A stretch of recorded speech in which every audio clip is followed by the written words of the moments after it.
Hi, everyone, and welcome to Notary Storytime, where I will be sharing with you some of my experiences that I have had in the field. Episode 1. Now, everyone should know by now, I am a notary. I have been a notary since since 2020, and I started off doing general notary work specifically. That's my niche. That's my expertise.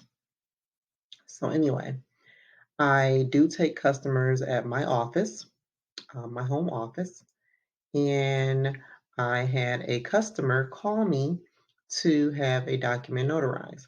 Now, when she called, her first question was, "Hey, do you notarize power of attorney?" I said, "Yes, I do." She said, "Do you provide witnesses?" I say, "Yes, I do. I provide witnesses, $25 per witness." And she's like, "Oh, okay, never mind. I don't need a witness."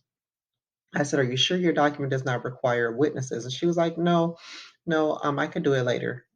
And so I'm like, okay, all right, no problem. I give her my fee, I tell her where I'm located, and she says, okay, I'm on my way.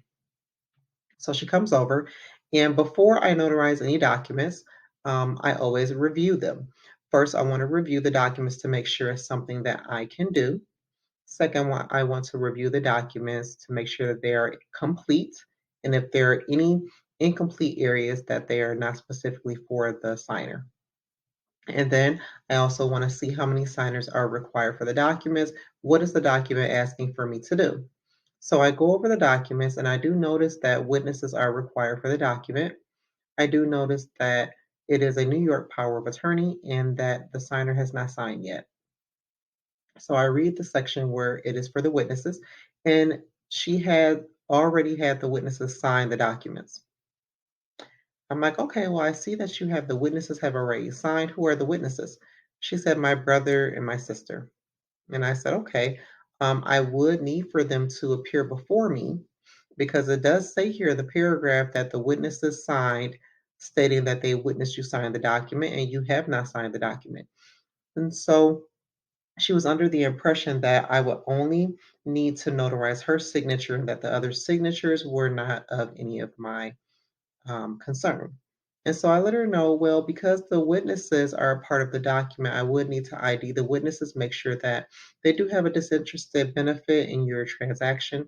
And then I would need to also have them sign my journal as well as you when I go ahead and notarize the document.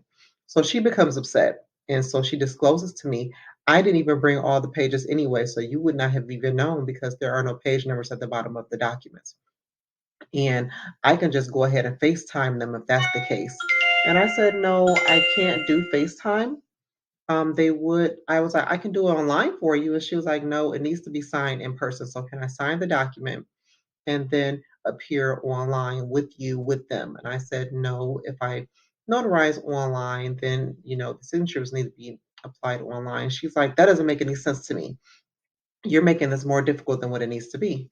And so I'm like, well, I apologize, but because of the way the document is written up, these are the requirements of the document.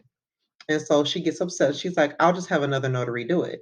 And I said, I mean, at the end of the day, I can do whatever it is you want. If you want me to notarize your document, it will be invalid because I'm not going to be able to put in my journal that I know that these witnesses are disinterested.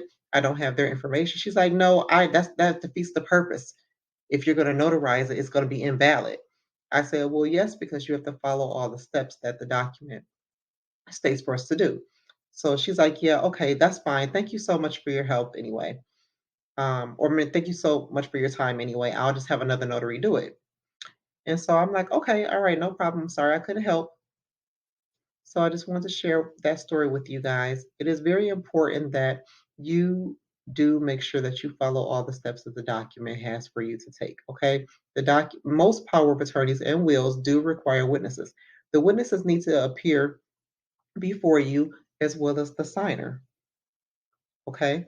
You do need to record the witness's information in your journal along with the signer's information.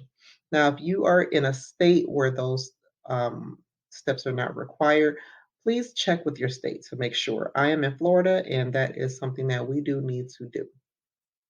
So thank you guys for tuning in for Notary Storytime episode 1. There will be plenty more. It's just too many for me to try to fit into one video. So if you like the video, please like the video on YouTube. Please subscribe to the channel and make sure you click the bell because you definitely want to be notified when I post again. You guys have a good day and take care. Bye.